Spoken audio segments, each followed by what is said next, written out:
Good afternoon, and welcome to Starting Your Own Business. This workshop is made possible with support from the TD Charitable Foundation, as well as from the Small Business Administration, and is offered by SCORE. Um, if you are interested in getting a copy of the slide deck, it will be emailed to everybody registered after this workshop is over, along with a link to the recording. So you will receive both the slide deck and a link to the recording uh, within probably a day or two of the end of this workshop. So uh, let's dive in. It's very helpful to me if you could put a few words about yourself into the chat window, just letting me know the nature of your business, what stage you're in, whether it's just an idea or you've already started it or you've been in business for a while. And if you have any particular areas that you're interested in, any key questions you'd like to ask, pop them in there as well. And I will endeavor to address them at some point during this presentation. I'm happy to take questions at any point. So feel free to add them to the chat at any point as well. There are two different title bars to slides in this slide deck. Blue slides are content that I think is important. And green title slides are really summary slides that are intended to give you a chance to jot down some notes that might apply some of the things that I talked about to your specific business. So every once in a while, we'll hit a green title slide and I will revisit some of the points that have just been made, inviting you to take that time to jot down some notes about how you think it applies to your business, because that often helps people to digest all this information. There's a lot of information in this presentation. I recognize that, but it's all important to the process of starting a business. And we've organized the information roughly in the order that it tends to be most important to a new business. So focus more on the slide topics that come first. And if you've already dealt with those, then the ones that come later are also appropriate in their own good time. So what are your goals? Not only for your business, but also for yourself. And many people that I talk to about their business talk about what they're doing or how they're doing it, but many don't often get around to talking about why they're doing it. And the why is perhaps the most important question, in that that is what is often a source of motivation for people. And even though you're flat out and have no time and your business is making 10,000 demands upon you, it's the why you're doing it that gives you motivation to continue putting up with the endless list of things that need to be accomplished yesterday. And so do spend some time thinking about the why and baking that into your statement of either your mission, what you hope to achieve as a business, or perhaps even a vision statement if you're putting one of those together for how you want things to look as a result of your having been in business. Include the why. Why is this business important to you, to your community, to an industry? Why is it that you feel motivated to spend your time and effort putting this business together and standing it up on its own 2 feet? So that is an important topic, just as important as how you're going to deliver your goods or services or the specifics of exactly what you are doing. So here's the first green slide. Take an opportunity to jot down any thoughts you have on the why you wish to do this, as well as how you intend to accomplish it and what your product or service is. We'll come back to this in a few other forms from a different perspective as we go through the presentation. But for now, why do you want to do it? How will you accomplish it? Just in brief. And what is your product or service? If you don't already have a good, concise description for what your product or service is, we'll come back to that. But it's very useful to have a very concise description of what it is you're offering. So let me start off by mentioning that a business is often more than people are thinking of at the moment. Many people I talk to will dive right into much detail on the specifics of the product or service that they intend to provide. They've thought about this a lot, they care about it, and they're excited about it, and that's great. But there's a lot more to a business than just the product or service. You have the employees that you may need in order to be able to offer it. Maybe you don't need them now, but maybe you will in time. And the more you can think about how you'll begin to bring people on into your business, how you'll train them, what you need to know to be an employer, to meet payroll, all of that is worth starting to learn about sooner rather than later.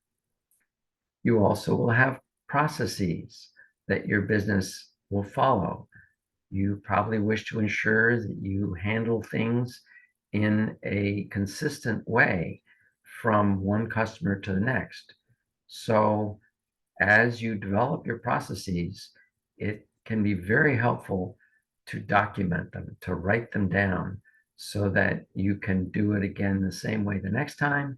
And when you find that, oh, you can improve the process, you can immediately document that change to your process in your written description of your process so that you can then carry that out consistently with every customer going forward, or for that kind of product, or for that kind of service going forward. You will also, no doubt, rely upon a series of vendors. Some may provide you with services, some may provide you with products, some may be utility providers, and so on. All of your vendors are an important part of your business, and you may wish to have a backup vendor for many services or products that you get. Maybe you don't buy as much from them, but you want to have them already up and going so that if your primary vendor runs into some sort of a delay, you can immediately pivot to using your secondary vendor without having to go find one. You will probably have to develop a number of policies. What if a customer wants a refund? How are you going to handle that? How long would you give them a refund for?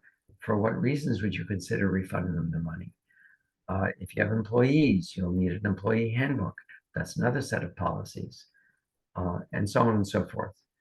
So that's another area to think about and another area to document clearly, both for yourself and for any future employees that you have working for you. You may need various pieces of equipment, and each one of those will need to be purchased or leased, and will probably first need to be researched to figure out which is the most appropriate to meet your needs. In the same vein, you will probably rely on a number of different software packages, and they too need to be researched, and you need to decide what is most appropriate, which you're most comfortable using, and which is going to support your growth the best as a business. And then lastly on this slide, you will need capital, funding to help you start and grow your business and to sustain the operation of your business until it starts being cash positive, meaning it starts generating cash instead of consuming cash. Where is that capital going to come from? We'll come back to this later. It's a frequent question for a lot of people. Fear not. You have a lot of company if you're looking for capital. And so we'll touch upon that later.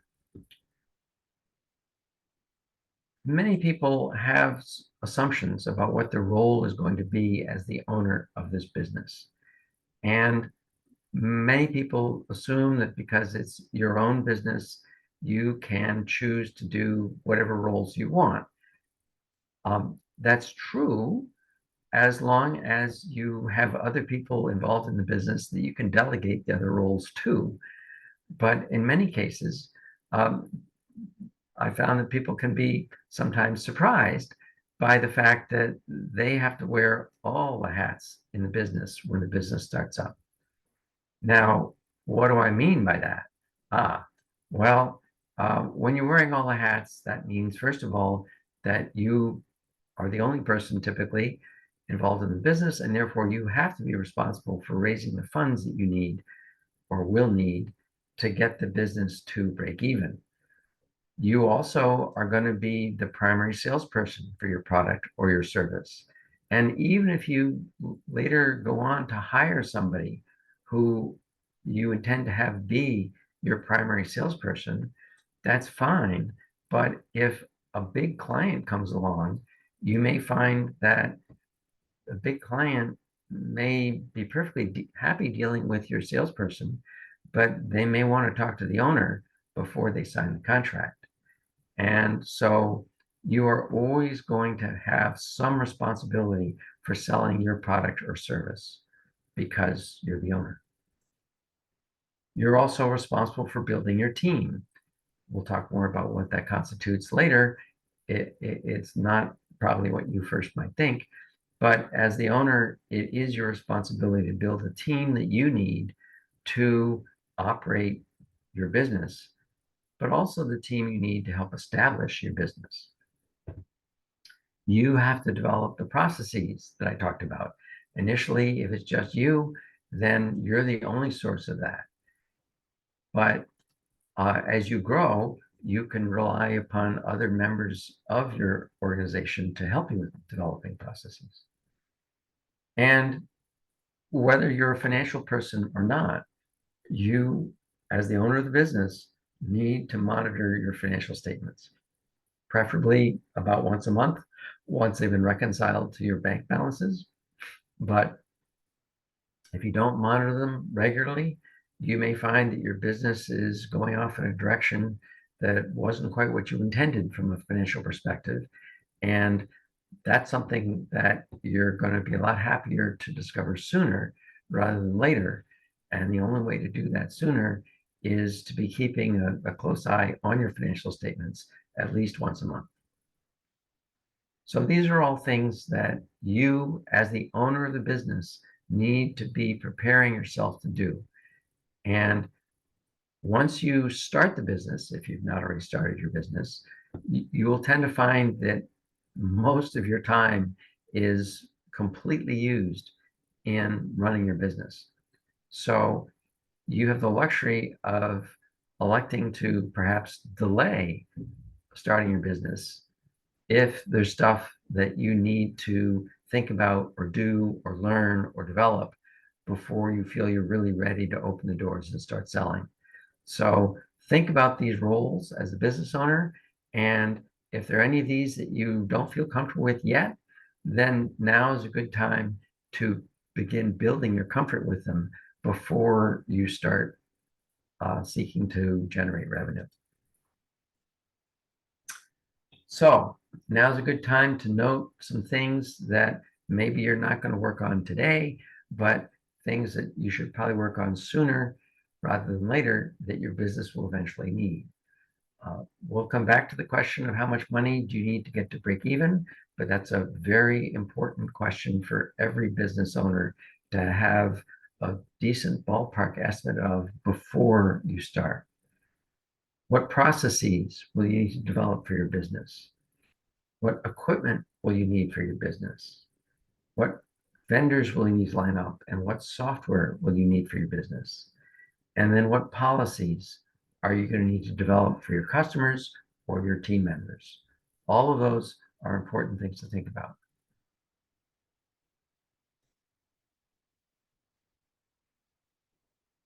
Additional things to think about. Every business needs resources. Now, these resources can come from a variety of areas, but for you as the owner or founder of the business, important questions to think about are, do you have the personal experience that is going to be relevant to starting this business?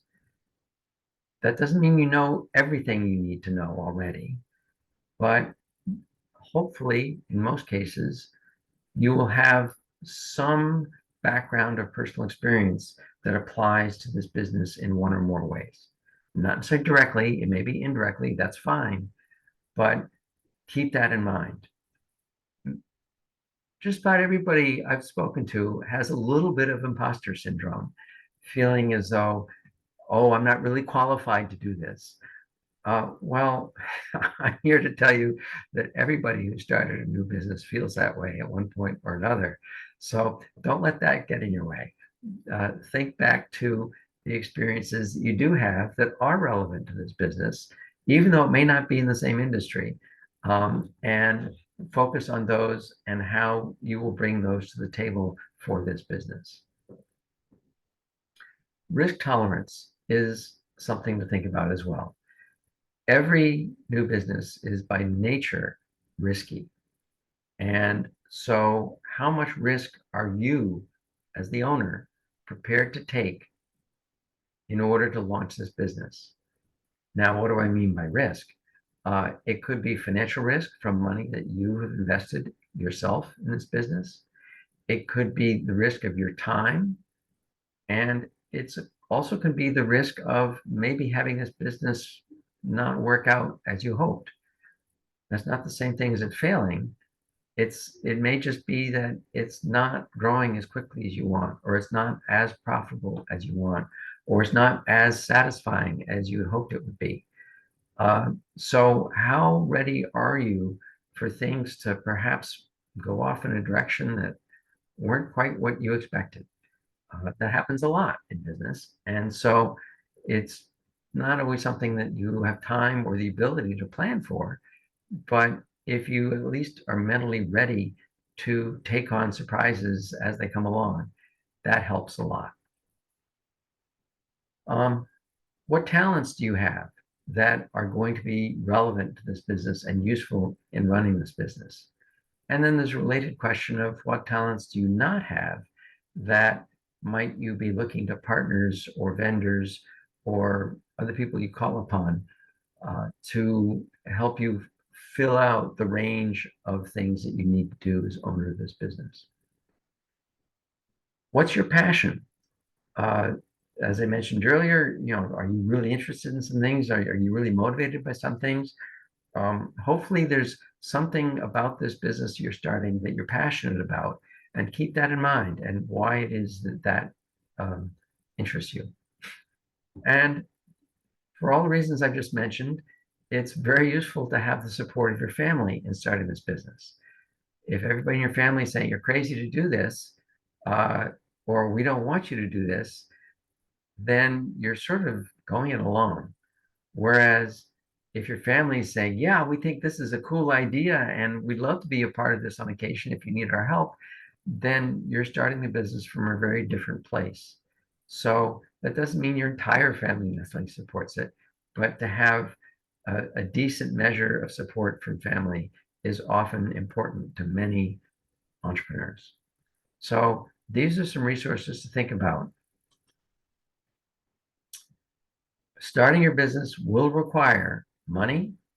It will require a lot of your time. It will require your energy, and it will require your health and your skills. If any of these are lacking, now is a good time to now is a good time to think about how you might make up for that thing that you're lacking, or those things that you might be lacking. It doesn't mean that if you're a little short on one or more of these, you can't start a business. Not at all. But it's useful to have a backup plan, a way you're going to figure out how you're going to get around the thing that might not be fully there when needed. So keep these in mind and have some backup plans in the back of your mind. Talk to people about, hey, if I can't make it into work someday, could you take my place? How are you going to fill in if you can't be there that day? So the general theme of all of the past couple of slides has been what resources might you need to develop for yourself so that they can be there if you don't already have that resource, or they can be there if a surprise happens and you're not able to be that resource yourself that hour or that day. Oftentimes, with people I work with, I talk about it as the what if I get hit by a bus uh, train of thought. Um, how will your business survive if all of a sudden you're not there for a week? So the topics that are most central to this are money. Do you have enough to not only start, but to get you through to being cash positive? Do you have this family support for some of those late nights or weekends that you're going to have to devote to the business to get it launched in the style that you would like to see it launch? Do you have the available time to do all this? And do you have the skills? If you don't have the skills, obviously you'll be outsourcing some of that. If you don't have the time, maybe that means you'll have to hire somebody sooner rather than later. If family support isn't all there, well, what might you be able to do to be able to get the support? And if money isn't there, what alternative sources of funding might you be able to tap? So that's all background. Now let's start talking about the specifics of your business. The top reasons that startups tend to fail are listed here, the top two. There are many more. And if you follow the link on the slide down here at the bottom where it says data as of August 3, 2021, you'll see the full list of reasons that business failed in that particular survey. But the top reason that they listed was that the business ran out of cash or was unable to raise additional cash that they needed to get to the point where they either were cash positive or where they had the cash that was needed to support their growth. Yes, even though you're successful, growing your business often takes additional cash. You need another truck, you need more equipment, you need more inventory, you need more employees. All of those sorts of things take usually more cash than you happen to have on hand at the moment, unless your business is extremely profitable. But my greater concern is that you first verify that there's a need in the market for the product or service that you wish to offer. Many people are very enthusiastic about the product or the service, and they dive right into things. They develop prototypes or they start offering things. They spend a lot of their money marketing, and then they discover that what the market needs is actually slightly different than what they have put together. And so it's a lot less expensive and a lot less frustrating if you can verify that your perception of the market's need matches what the market thinks it wants early, before you have spent a lot of money or spent a lot of time heading off in a direction that turns out isn't necessarily quite the right direction. That's not necessarily always a bad thing. Oftentimes you'll find your direction was close, it just needs tweaking a little bit. That's fine, but wouldn't you like to discover that it needs tweaking a little earlier rather than a little later? So my big pitch to you today, the most important thing I think you can do after you've verified you've got all the resources you need to launch a business is make sure that your sense of the market matches what your customers say or what your prospective customers say. So try to take your customer's perspective and come up with how your customer would describe the problem that they have that you are solving with your business. Why do they see it as a problem? Why will your offering solve it for them in a way that other offerings that are out there will not? And that answers the question then of why they'll buy from you instead of your competitor. So think not only of existing competitors that might already be out there selling what you're selling, but also perhaps they're what I often refer to as indirect competitors. Somebody who isn't selling your exact product or service, but it's something that the customer perceives as a potential substitute for what you intend to offer. So if I'm selling a pocket knife, they might use a kitchen knife right now. Do they really need a pocket knife, or will the kitchen knife do? Or, well, yeah, a kitchen knife sort of does in a pinch, but they really need a pocket knife. Think carefully about indirect competition for what you intend to offer. And then in trying to take your customer's perspective, there's no substitute for going out there and trying to meet a bunch of potential future customers and talking to them and asking them questions. I'll come to that more in a moment.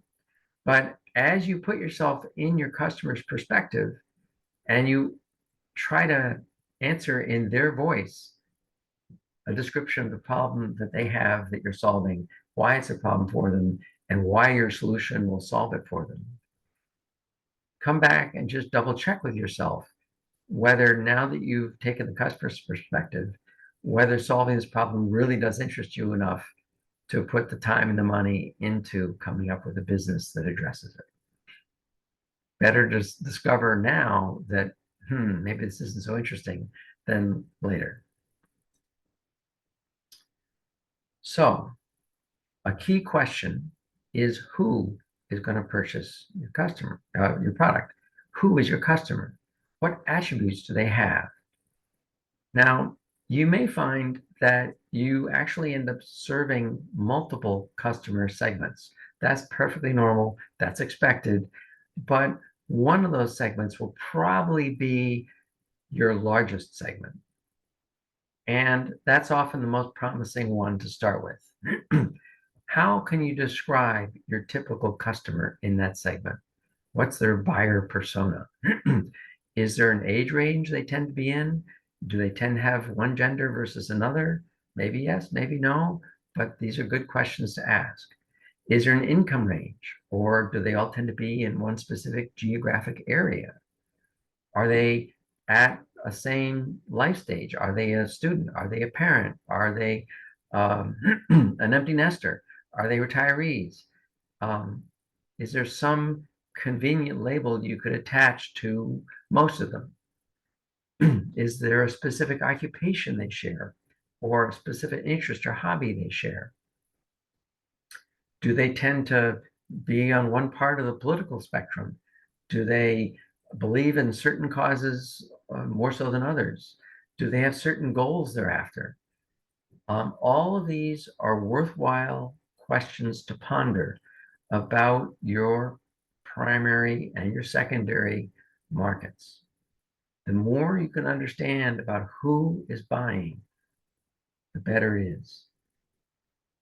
Even if you're selling business to business, you're asking yourself, well, what kinds of businesses will buy from me?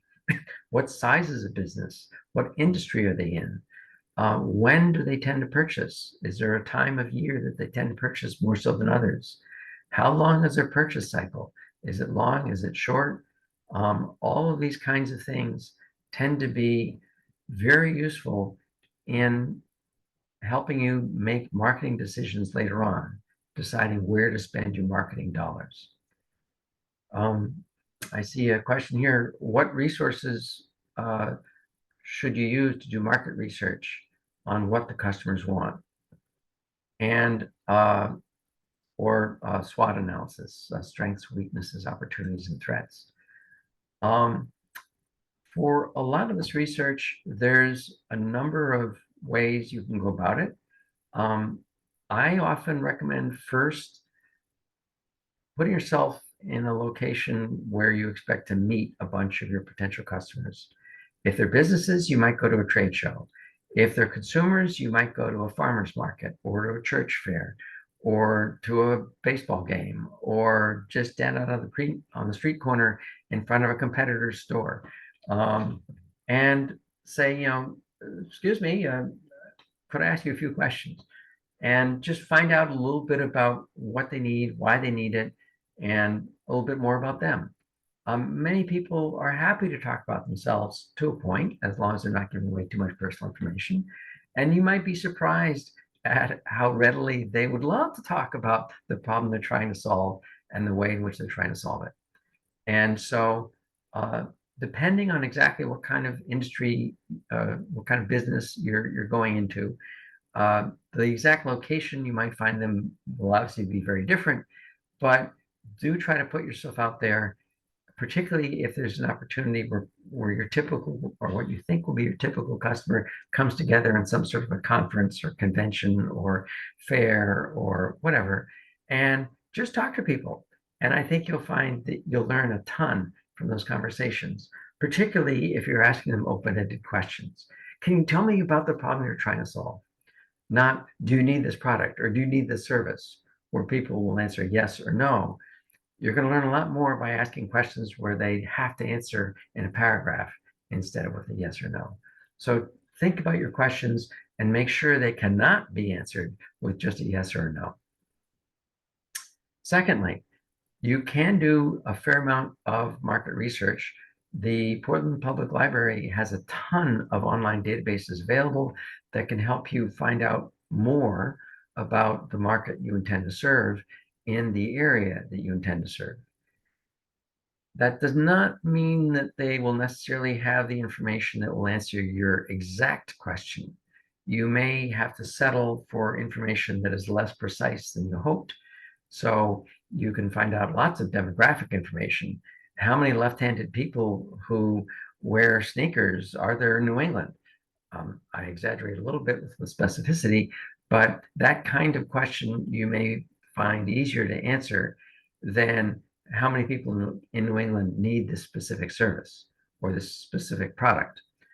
If you're lucky and you're selling a product that already exists in some other form as close, you may find that there's already some sort of an industry trade group that you may be able to join, and in the process of joining, get information on research they've done, surveys they've done, surveys perhaps of the other manufacturers, who will share their data, providing that's only distributed to everybody in aggregate, because they're just as interested in learning about the industry as a whole as you are, and they want to try to figure out something about it. So look to industry groups, look to information that's available in publications. It used to be in magazines, but now that information is often available online or in databases.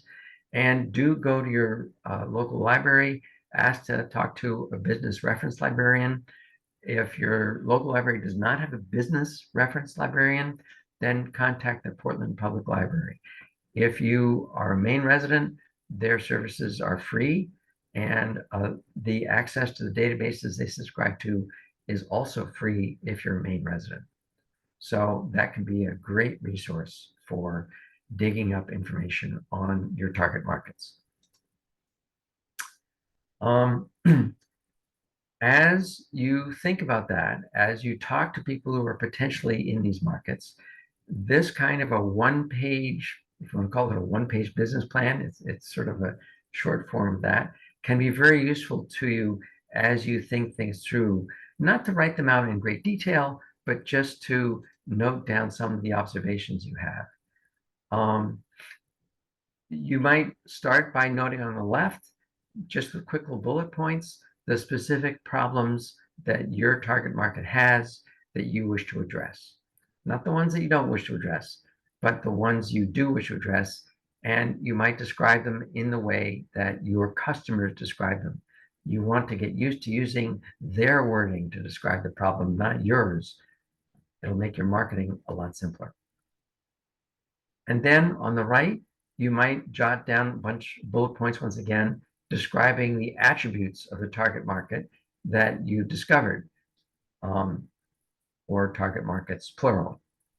And then in the middle, you put down a bunch of bullet points that describe your solution and how it solves the problems on the left for the target markets on the right. So once again, this may not be a lot of information, but it may be 2 or 3 or 4 or 5 or 6 elements that your target market values about the solution and how it specifically solves the problems that they seek to address. And then you can put all this together into a value proposition statement at the bottom. And most value proposition statements say something along the lines of, for a brief description of my target market, I offer, and a brief description of your product or service, to, and then talk about the problem you're solving, the pain point you're addressing for your customers. And then maybe you end with a brief description of why what you're offering is better than the other alternatives they have available to them. Why should they buy from you instead of from somebody else? Another question came in. Can you please elaborate more on business to business as regards customer attributes for public relations and communication business? Well, you may find, for example, if you're in public relations, you may understand some industries and the issues that arise in those industries better than other industries. And so you may wish to focus not on offering customer relations services for anybody who comes through the door for you. You may be a much more effective vendor or consultant for somebody who's in a subset of industries. Furthermore, you may find that larger companies tend to already have their own in-house PR staff. And so you may find that the bulk of companies that need you tend to not be the really large companies, but smaller companies. And so then the interesting question becomes, well, what do I mean by smaller? Is there a range of employee headcounts or a range of revenue dollar sizes that tend to need PR services from time to time in that industry or in those industries? And so then you might find that there are regional differences. And so maybe, I'm more of a New Englander, and so I want to serve, and I can do a better job of serving companies in the New England region because I'm more familiar already with the key radio stations, the key talk show hosts on television, the key newspapers, and the key regional publications that are used in this industry. And so you have the same issues of where are your customers? How big are they from a financial perspective? What kinds of problems do they run into from an industry perspective, and so on. Communications, in my mind, wouldn't be terribly different than public relations in that respect. I hope that addresses your questions. Joshua asked, are there any unspoken rules about showing up at public conferences to conduct market research? Not that I'm aware of. If you're standing with a clipboard buttonholing everybody that comes through the door, they probably would want you to have signed up for a table or something. But if you're just wandering around saying, hi, nice to meet you, tell me, what do you do? And everybody's there to network to a greater or lesser extent. And so if you conduct yourself as though you're networking instead of as though you're doing a survey, I think you'll be fine just about anywhere. If you really do need to do a survey, then I would contact the conference organizer to ask them how they would recommend you go about doing that. And they might want you to sign up as an attendee, obviously, but perhaps as a vendor. And if the price is too steep to go as a vendor, then it's too steep to go as a vendor, and try going just as an attendee and being subtle about it. Years ago, I was working for a corporate strategic planning consulting firm, and we called up a lot of companies saying, "Hi, I'm doing a market research survey. Might you have some time to answer some questions?" And I was astonished as a kid right out of college how many companies were perfectly willing to answer a lot of questions. Um, the really well-run companies had trained all of their staff to say, "I'm terribly sorry, you need to talk to our marketing department." And they wouldn't answer any questions, which was probably a good thing because we were working for their competitor. We were doing market research. We never told them where we intended to publish it. So it's it can be a slippery slope, and you try to stay on the right side of ethical behavior. But there's no substitute for going out and talking to people and just saying, hey, what problems in this area does your business face? Would you mind telling me a little bit about it? And you'd be amazed how happy people are to talk to you about it in hopes of finding some more solutions to the problems that they're trying to address. So, um, as you think about what solution you are offering to your target market, think about the values that you offer your target market. Is your offering simple? Is it friendly? Is it fast, fun, fresh, full service, organic, quality, made, whatever? Um, these are a series of attributes. There are many, many, many more. But these are all things that may be very important to your customer. It's not a feature of the widget that I'm selling, or at least I didn't think it was, until a customer says, "Oh, that looks like a fun offering." And at that point, ding, oh, yeah, it is sort of fun, isn't it? Maybe I should use the word fun somewhere in the text that I use to describe my offering. So think carefully about how people might describe it and ask people, hey, this is what I'm selling. How would you describe this? And see what they say. You'd be amazed how many good ideas come from your customers or your future customers. So don't feel you have to do it all yourself. Reach out and involve people in the process. It's a lot more fun that way for you, and you get to hear their perspectives and their vocabulary choices, which you can then turn around and use in your marketing. One warning, if you're going to say the only or the first or the best, make sure that those are terms that you can back up, that you have data to support. But all the ones above are pretty much ones that you can use with almost anything. Well, made obviously has to be made in Maine. But the others you may not be challenged on. But if you claim only first or best, you might be challenged on it by somebody, and you will be glad you have some data to back it up.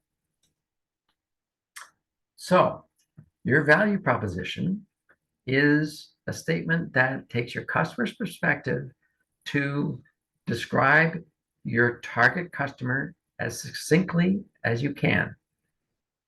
If you do have a good definition of who your target market is, how briefly can you describe that target market? It's really challenging to get your description to be as succinct as possible. But if you want to fit it into one page, under one sentence, like I had in 2 pages ago, that can take some work. And I'm never entirely happy with my value proposition statements. They're the best I can think of, and they'll have to do, but I'm always looking for a way to improve them. From your customer's perspective, what product or service are you offering them? So try to use their wording of how they would describe it. What pain point does it address for them? So once again, why is it a pain point for them? And how do they describe that pain point? How is your offering better than the other options they might have available? And what emotions might your customers feel after purchasing it? So one example I would cite here is I encourage some clients to consider obtaining a line of credit from a bank. And they say, "Oh, well, why do I need a line of credit?" And my answer is, well, there are two reasons. One is if your financial projections turn out to have slightly underestimated the amount of cash you need, it's something that you can tap very quickly and easily and at fairly low cost when you need that cash. But the more important reason to consider getting one is to think about how well you might sleep at night. If your bank balance is starting to get low and you know you've got that line of credit there you can draw on for the cash that your business needs, and then repay it as soon as you get it back, and therefore not commit yourself to a long-term extra interest payment, just think how much better you might sleep at night. Well, that's an emotional sell. So don't neglect the emotional value of your product or service to your customer base, in addition to all the what you might call more practical values. So here are some examples of value propositions or potential value propositions. A coffee shop might say, we help our local customers feel good and do good by selling artisanal coffee in a community-focused space. So this defines their customers a little bit. They say local customers. So presumably they're selling only regionally, which is probably true for most coffee shops. But it doesn't really define who their customer base is terribly well beyond that. Other than perhaps they're people who want to do good. But how does going to the coffee shop help them do good? That's not clear to me. They sell artisanal coffee, so that tells me something about the product they're offering. But does that help them do good? I'm not convinced of that. In a community-focused space. Okay, so they're trying to be a community-focused space, and maybe that's how somebody could do good, by meeting the community and helping to better meet community needs, maybe. So this feels like a bunch of things that are lumped into a sentence, but they're not connected to me as I read this in a way that feels logical to me. So this is an emotional sell, perhaps without the more logical sell. Amazon strives to be Earth's most customer-centric company. This seems like a mission statement to me. It's not a value proposition. For me as a customer, what does it mean to be customer-centric? I don't know. So I don't think this would be a good value proposition for Amazon. I would want them to tell me about their breadth of product offering or their speed of delivery or some of the things that are of value to me as a customer. They may think that customer-centric as a phrase encompasses all that, but it doesn't necessarily say that to all their customers. Walmart. Walmart offers a wide selection of national brands at the lowest price anywhere. Wow, I know exactly what they do from that. That is a good value proposition statement. It doesn't say who their target market is, but if you know Walmart, you know they're trying to sell to everybody. But they have national brands, a wide selection at low prices. It tells me why I want to go there. It tells me roughly what they offer.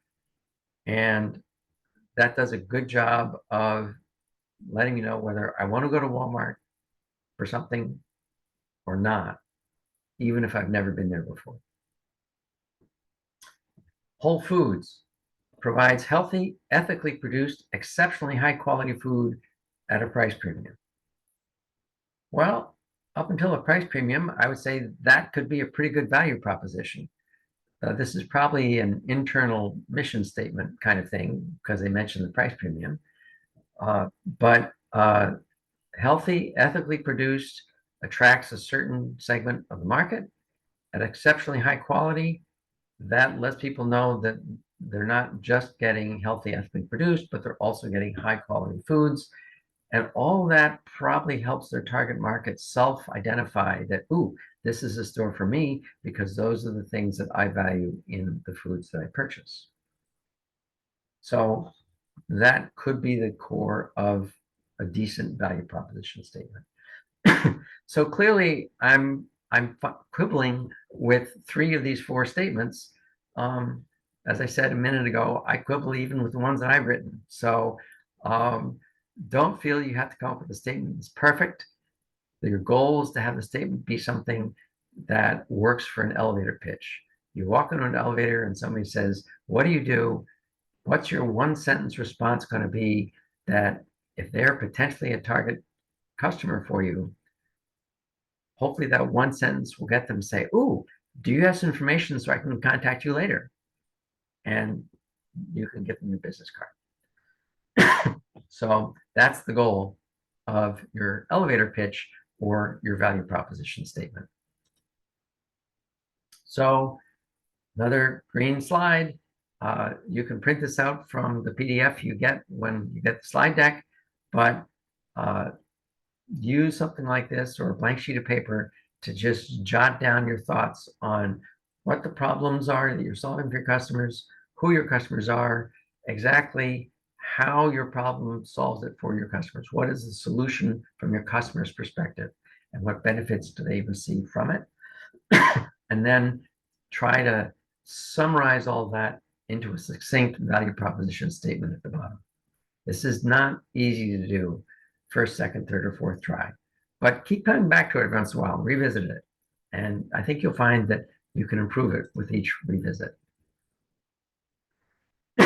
Then, once you have a stab at a value proposition statement, test it. Go out and talk to potential customers and ask them how they react to it.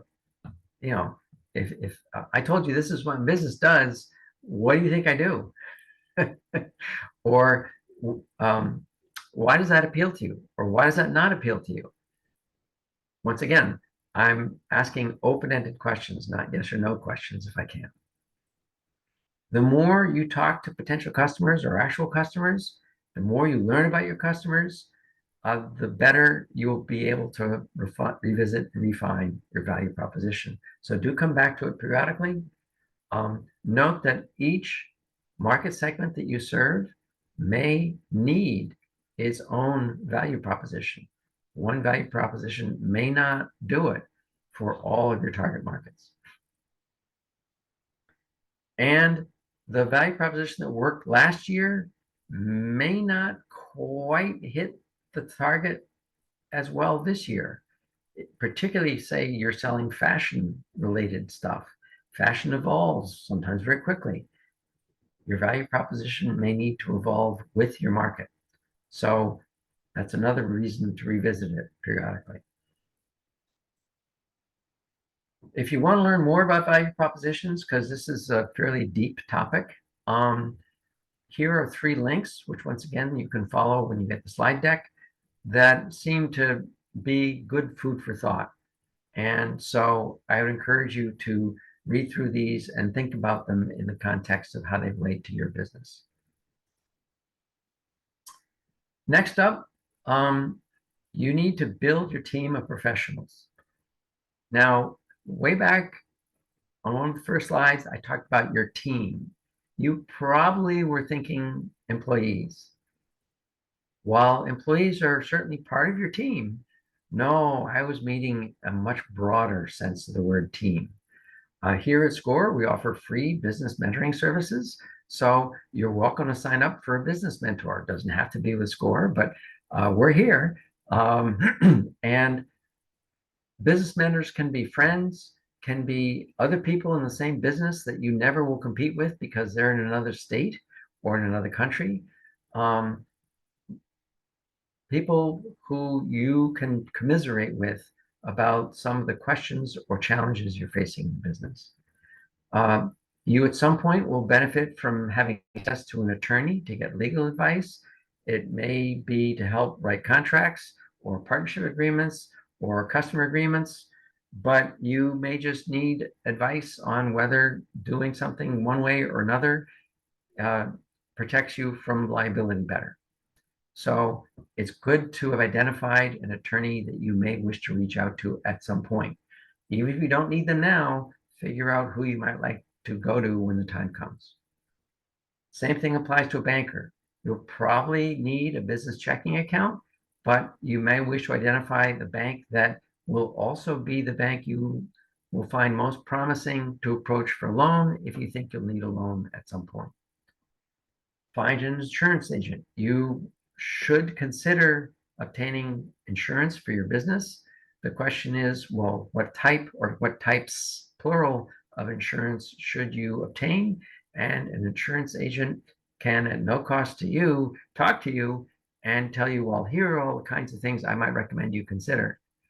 They only get paid if you buy an insurance policy from one of the companies that they represent. And the payment comes from the insurance company out of the premiums that you're paying for your insurance policy.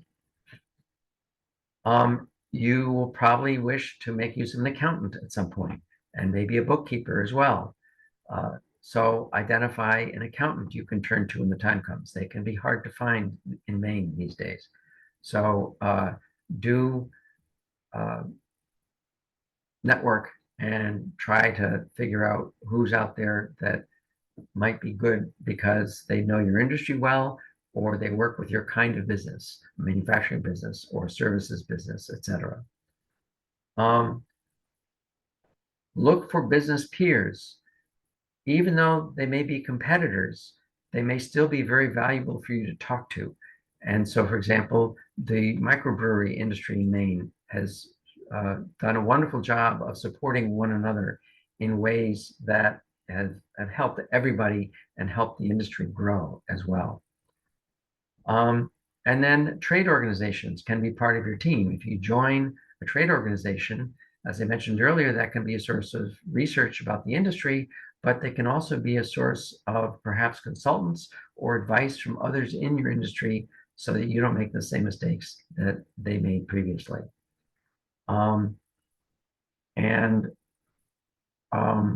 Okay, I see another question from Christopher.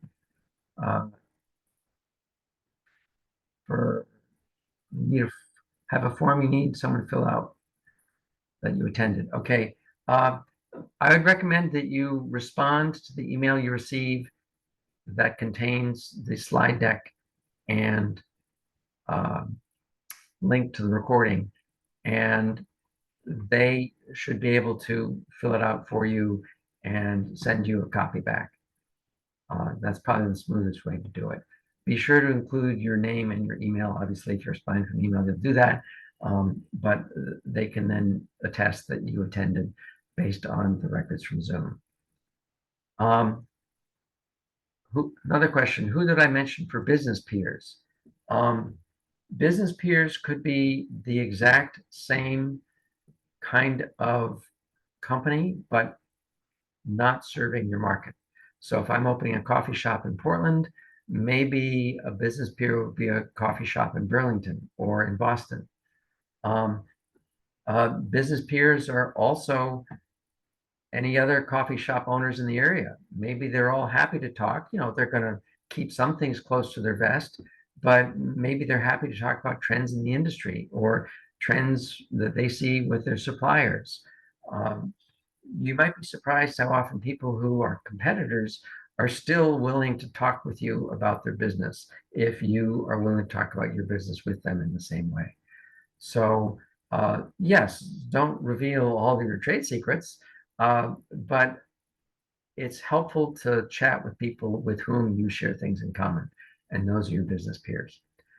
There may be other business peers who aren't in your exact industry, but who are in a similar industry. For example, if you're a coffee shop, somebody who owns a restaurant is a business peer. You share many of the same industry trends, particularly if it's a breakfast or lunch restaurant and not a dinner restaurant. So you may find that by just broadening your concept of your market slightly, you find a whole bunch of business peers who are not direct competitors who would be valuable to talk to. As to insurance that might be appropriate, here's a long list of potential types of insurance that your company might need or might not need. Much depends on the specifics of exactly what you are doing and how you are doing it. I am not an insurance agent, so talk to an insurance agent to find out But there's some particular gotchas, like if you are using your private car for business purposes and you get in an accident, you may not be covered by your personal auto insurance. You may need to have a business insurance policy, or you may need to have a license plate that is a business plate or a combination personal and business vehicle registration in order to be able to get that commercial use liability protection. Uh, your homeowner's insurance will not cover you if somebody's inside your home for business purposes. You need a separate business liability policy for that. So these are the kinds of things you should talk about with your insurance agent to make sure that the policy that you have that you think covers this situation actually does. Learn about relevant regulations, and there can be many. The thing that trips some people up is there can be multiple levels at which you need to worry about regulations. The first is your town or your city. In my town, I technically need a home occupation permit in order to be a math tutor and have students visit my house for math tutoring. On the other hand, if I do it at the public library, I don't need one. If you need to get licensed as a commercial kitchen, that would be your town that does that licensing, not the state. And every town has slightly different requirements for commercial kitchens. Every town might have slightly different zoning or historic district requirements. If you are leasing the space you're using for commercial purposes, you may need to have a lease that allows that use of the property. So you may need consent of the landlord. And if you get that consent, get it in writing.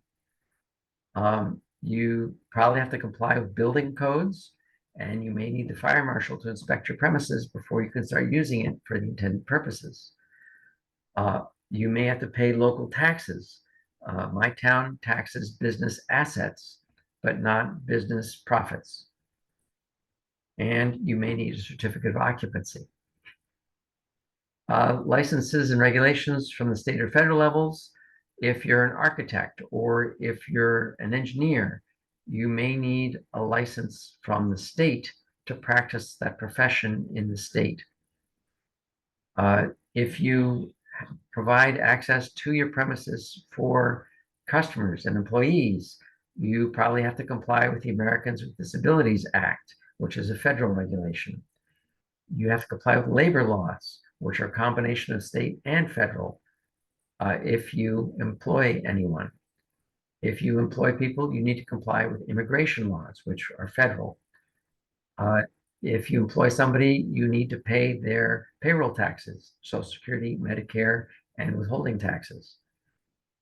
Those happen at both federal for Social Security and Medicare, but also at the state level for income tax withholding, which also applies at the federal level. And you need to be aware whether your product or service is subject to sales tax in every state in which you offer it. So if you sell your product in both Maine and Massachusetts, you would have to file to be registered with the sales tax folks in both states and remit sales tax to both states if you have a presence in both states. If you're selling mail order to Massachusetts, you don't have to worry about it so much as a small company, but if you get to be a larger company, you're starting to have to worry about it. And Amazon now, for example, collects sales tax from most states, I think, that it ships to. So something to talk about with your accountant. So I've just gone through a long laundry list of potential needs, many of which may generate questions for you. That's expected. I'm mentioning it primarily to raise the question, not to answer it. You'll need to talk to, for example, insurance agents or attorneys or accountants in order to get answers that apply to your specific situation. If you have questions about sales tax, call the state of Maine. They're happy to answer your questions whether your product or service is subject to sales tax or not. I know it can get complicated and picky, and sales tax can be a challenge to navigate for everybody. So think about who will you need to add to your team, whether it's an employee or a volunteer or just somebody you talk to occasionally as an occasional casual acquaintance. They can be considered part of your team too. And think about when you might wish to have them be part of your team to the point where you're relying on their advice. Maybe you should try to make the contact with them before you need their advice. What insurance will be needed or desired, what local regulations might apply, and what state regulations or what federal regulations might also apply. That can all get complex. It's much easier to figure it out before you start your business than after you're operating. I've got another question. What time does this run to? It runs to 1:30.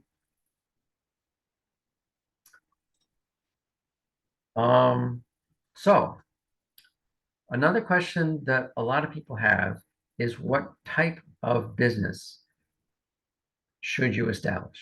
And there are quite a number of options. One is if you just operate as yourself, you are a sole proprietor. Anybody can do that, no problem. The downside to doing that is if somebody sues you for some reason, then your personal assets may be at risk. So your house, your savings account, your car, etc.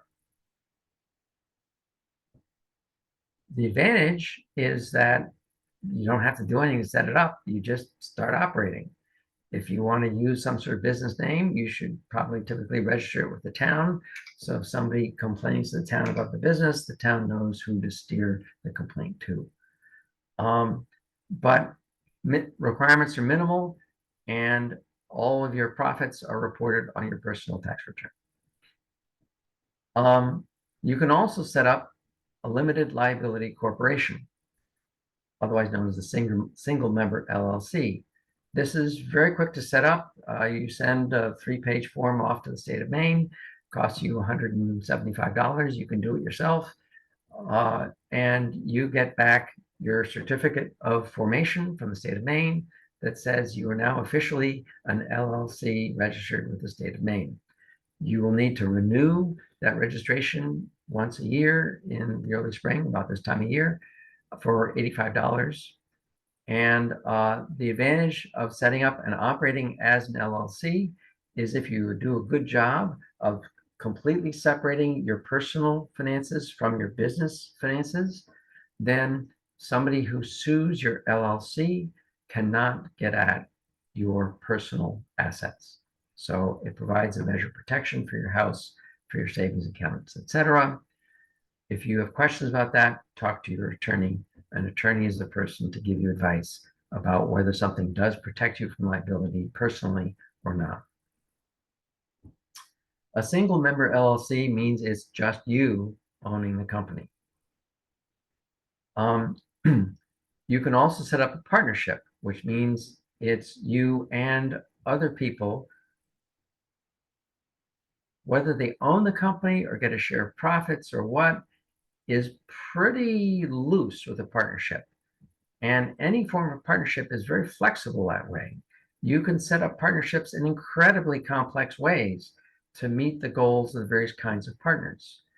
There, for example, can be general partners and limited partners, where the general partner does take on the liability for everybody, but the limited partners do not have any liability if the partnership is sued. You can have different levels of vote in making decisions. You can have different levels of income being distributed. It's all in the partnership agreement. So a general partnership could be like a sole proprietorship, but with more than one person, or a limited liability partnership, otherwise known as a multi-member LLC, could be more like an LLC, but with multiple owners again. So if you have an LLC, you have to set up an operating agreement. If it's one owner, that's a simple form. You can fill in the blanks and put it in your filing cabinet and forget about it, but it's important. Don't forget about it. However, if you're a multi-member LLC, Your operating agreement is your partnership agreement.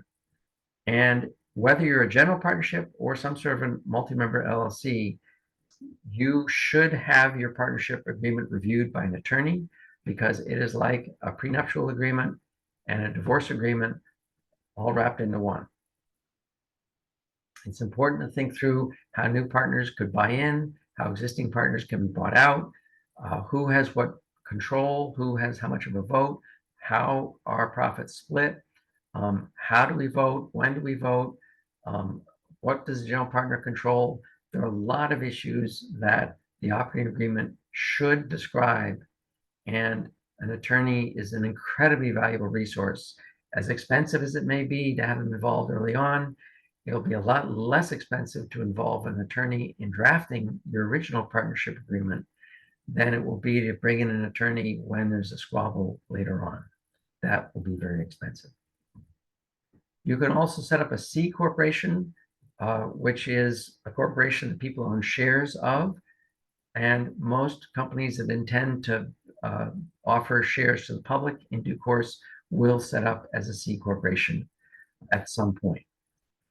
Most small companies starting up in Maine don't bother setting up as a C corporation. You can convert to a C corporation. There can be some tax consequences of doing that, depending on what kind of company you were before that. But if you have questions on any of this, do talk to an attorney or a tax accountant or both, because an attorney may not be able to answer all your tax questions, and the tax accountant may not be able to answer all of your liability questions. If you have questions about setting up an LLC of some sort or a C corporation with the state of Maine, go to the Maine Secretary of State website. That has a wealth of resources to help you set those up with the state. I've already mentioned a lot of this, but I cannot stress enough that if you have a partner, you have to have an operating agreement for your own protection, as well as to set the ground rules for how you work together as partners in managing this company. And as part of setting up your company, you'll need to determine a company name. You will want to make sure the name is not already in use, both in Maine, which you'll need to do before you send in your documents to the state. But you should probably also check that it's not in use nationally to make sure it hasn't been trademarked by some other company nationally, and use the US Patent and Trademark Office. There's a link to that there that's underlined to do a search for that name. People can use the same name as long as it's in a different industry that's not at risk of being confused with the trademark holder. But that's something else that's worth checking. I see a question: is a bread baking company out of someone's home eligible to be an LLC? Yes. The LLC does not specify that you have to be operating out of leased premises or owned premises or anything. It establishes an additional person, so to speak, in the eyes of the law. So your LLC becomes a person that is separate from you as a person in the eyes of the law, and that's why it provides you with liability protection. You might need to have some other measures if you ever have customers coming onto your premises, but that's something you can talk to an attorney about. You'll need to establish your corporation. As I said earlier, talk to an attorney about exactly which form gives you the best liability protection. Receive your certificate of formation from the state. Once you have that, you can apply for your EIN number, which is your employer identification number. It's sort of your company's equivalent of your Social Security number. Some banks require an LLC to have an EIN before you can open a company checking account. Others don't. Can't hurt to have one. If you're an LLC, you will report your income on your personal tax return. You don't have to file a separate tax return for the LLC. On the Schedule C that you file with your personal tax return, you would provide both the EIN for your LLC and your Social Security number. If what you're selling is subject to sales tax, you'll need to apply to the state of Maine to get a sales tax certificate under which you remit the sales tax you've collected from customers to the state of Maine. And depending on how much sales tax you have to remit every year, you might have to send it once a year if it's not very much, twice a year, 4 times a year, once a month, every 2 weeks. Your filing frequency would depend on how much you owe. You will want to open a business checking account to keep your business finances separate from the personal finances, even if you are a sole proprietor, probably. You don't have to if you're a sole proprietor, but it's still a good idea. And to open a business checking account, you will generally need a certificate of formation and your EIN number. If you're operating as a sole proprietor, you're probably not going to open a business checking account, but you'd be opening a separate personal checking account that you use exclusively for business. And you should make sure that you have any licenses needed for your business. So once again, a quick summary of things to think about. What type of business seems most appropriate for you? Will you have partners? If so, you should have a partnership agreement. Research your business name, both in Maine and nationally, to make sure that it's something that will stand out and does not conflict with somebody else's business name. Find out if you will owe sales taxes to any of the states in which you operate. And that can't hurt to double check that even if you sell to people in those states, even if you don't have a physical presence there, does that state consider you responsible for remitting sales tax? Or do they, like Maine, say that if any resident purchases something from out of state, it's the resident that's responsible for submitting the sales tax, or as Maine calls it, use tax. Think about what size bank you need. If you're doing business internationally, you might need a large national bank. If you're doing business mostly locally, you might find a local bank is much more willing to meet your needs. Or maybe you want a regional bank. And then what licenses will you need, either from your town or from the state or from the federal government? Funding. Everybody has questions about funding. Everybody wants funding. Unfortunately, funding can be challenging to come up with. I see another question. Is there a resource to determine if you need to be charging sales tax? Call the state sales tax department at the state of Maine. I would not trust any other resource. The descriptions of what's taxable and what's not can get so picky that you should talk to the state. So the first question for funding for your business is to figure out how much funding you will need. And by that, I mean not just to start your business, but also to continue operating your business until you are generating cash.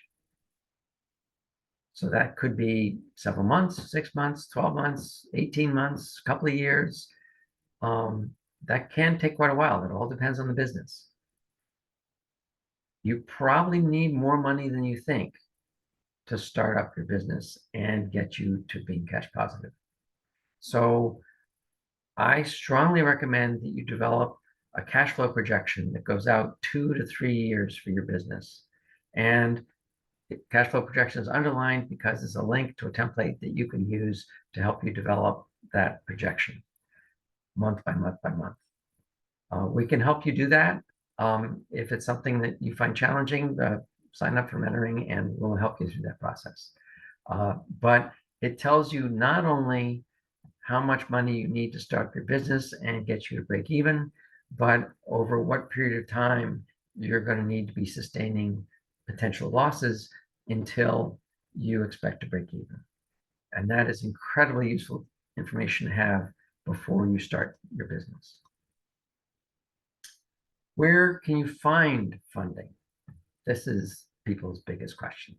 The most common source of funding is from your own personal savings, which then raises the question of how much of that are you willing to risk on this business? That's an important question to consider.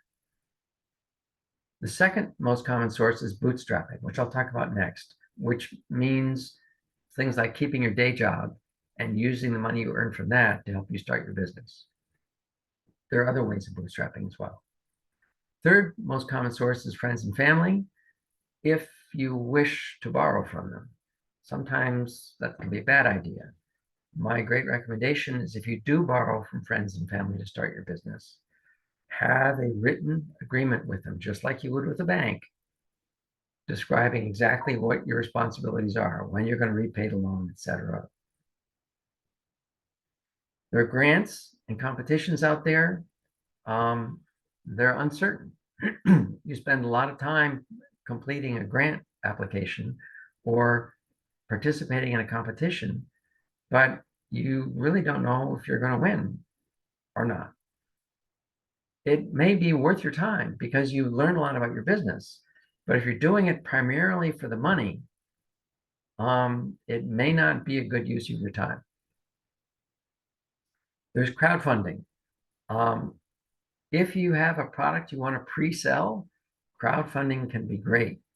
Or if you're some sort of a cause that people believe in, that can be great. But to have crowdfunding work for you, you probably need a social media presence with a good following on social media before you turn to crowdfunding, because it's going to be mostly your existing following that you can drive to your crowdfunding site. The crowdfunding site by itself, unless you get lucky and go viral somehow, is not likely to be a source of new people finding out about you. You can get loans from a bank or from individuals who are interested in loaning to you. If you seek a bank loan, they are probably going to want a personal guarantee, meaning that you personally, using your personal assets, will guarantee the repayment of this loan. So that often means putting up any equity you have in your house or something like that. If you're not willing to do that, as a new startup business, a bank may not be willing to lend to you. On the other hand, if you've been in business for a couple of years and you can point to being cash positive and say a couple of years of monthly financial results you can show to the bank, many local and regional banks will be very interested in talking to you once you can show them a history of results with some sort of a trend to it. And then lastly, there's always venture capital.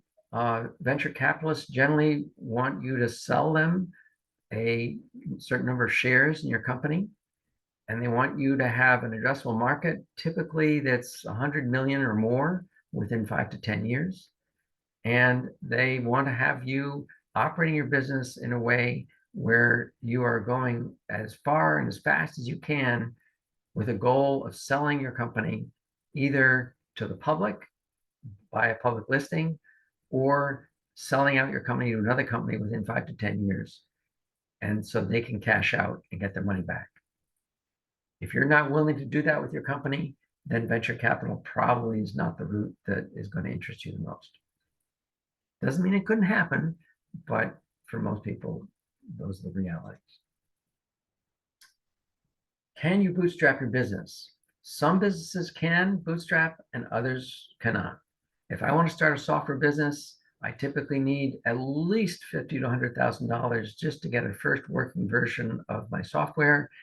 And unless I can generate that by keeping my day job, I may not be able to bootstrap the business because I need something that works for it to start generating its own revenue.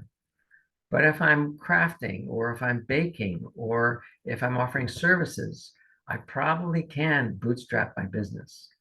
So keep your day job, or if you can start your business in a way that is profitable from day one, maybe not extremely profitable, but slightly profitable, then you can use the money that you generate to market your business a bit more, generate a bit more customers, and the additional customers generate more profit, which lets you market more, which generates more customers, etc.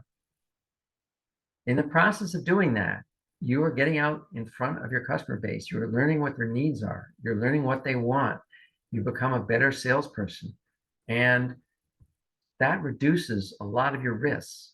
You're constantly tweaking what your offering is to better meet their needs with every sale, because you're the person making those sales.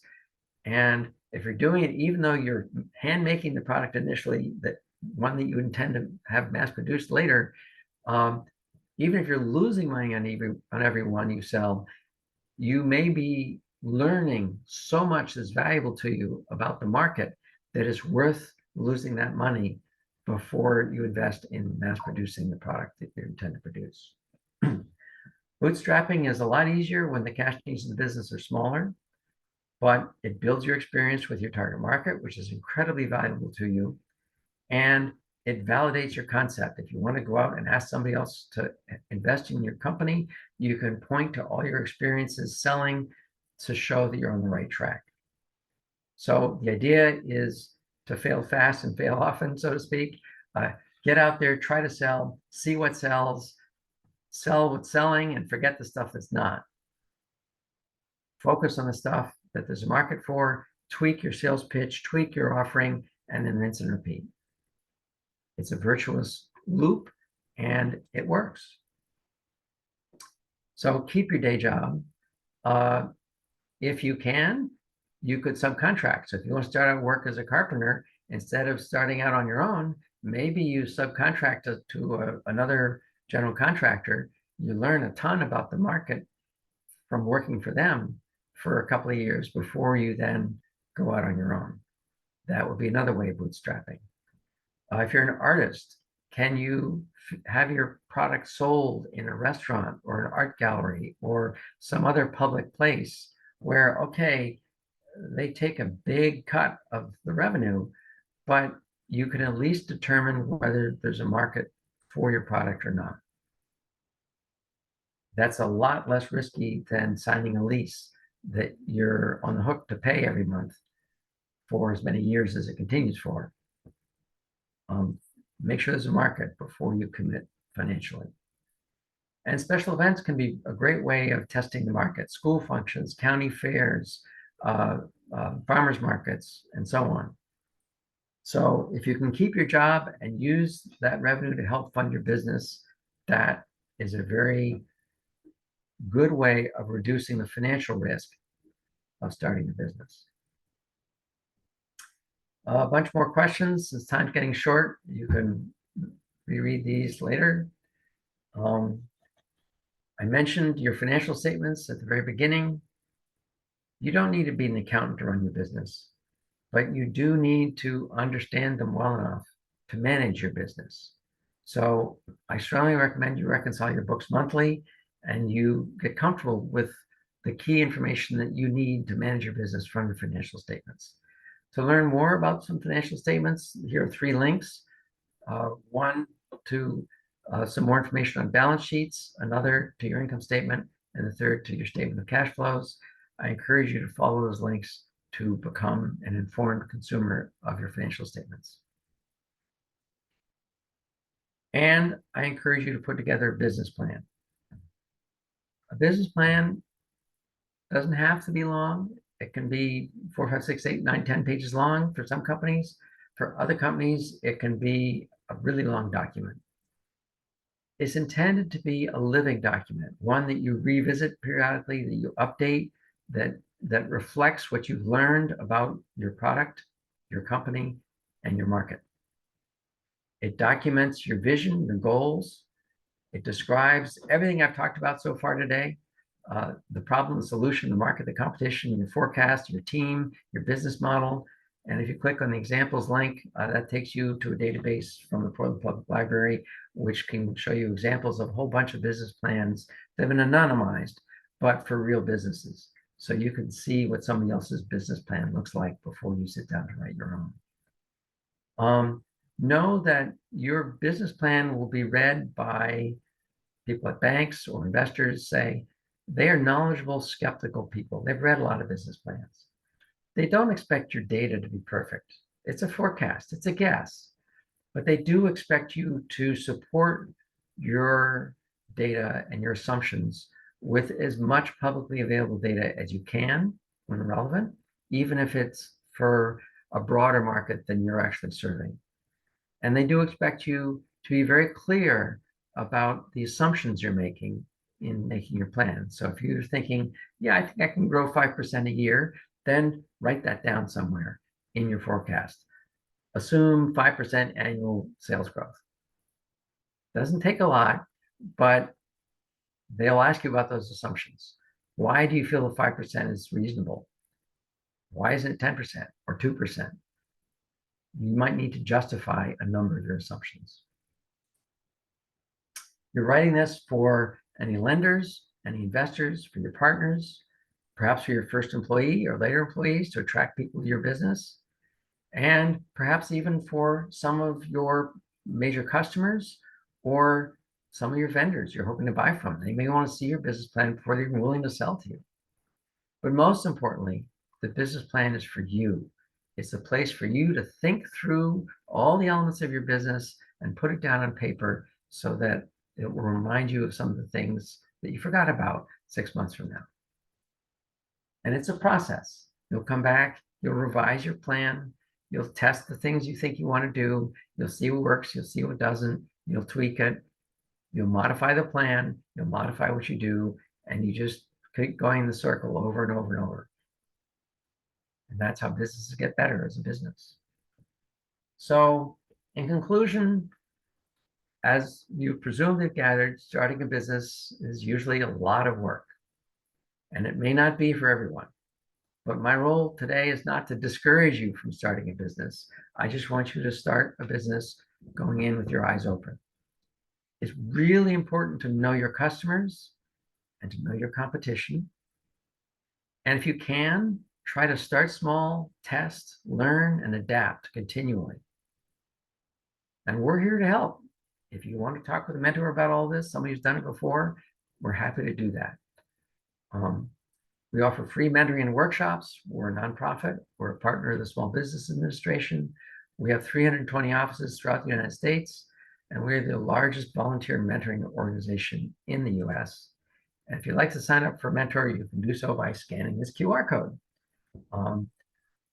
That's all I have to say. Thank you for your time and attention. I'm happy to stick around for another minute to answer any questions, but I have to dash for something else myself. So if you have any questions, I'll be happy to try to address them quickly.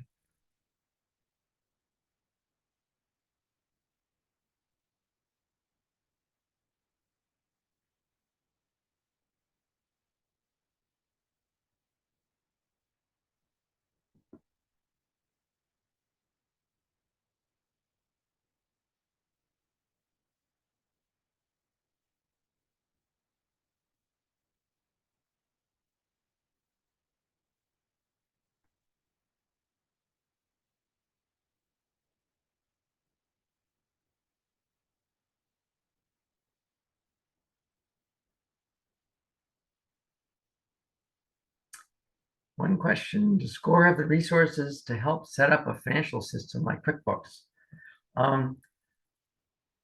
We talk to a lot of people and we try to help educate our clients about understanding their financials. And we can certainly discuss questions you have, but we don't really take the place of your accountant or your bookkeeper. So while it's a topic we talk about, we don't necessarily do it for you. We might talk about, say, what types of revenue you want to recognize or not, or whether you would benefit from using classes in QuickBooks or not. But we don't actually do it for you. So that's sort of a gray zone between what we do as mentors and what you want a consultant to help you do. So I would generally say that if you want somebody to help you set it up, you may want to talk to your accountant or your bookkeeper. If you want to talk about some of the philosophical things behind some of the chart of accounts dilemmas you're facing, we're happy to chat with you about that.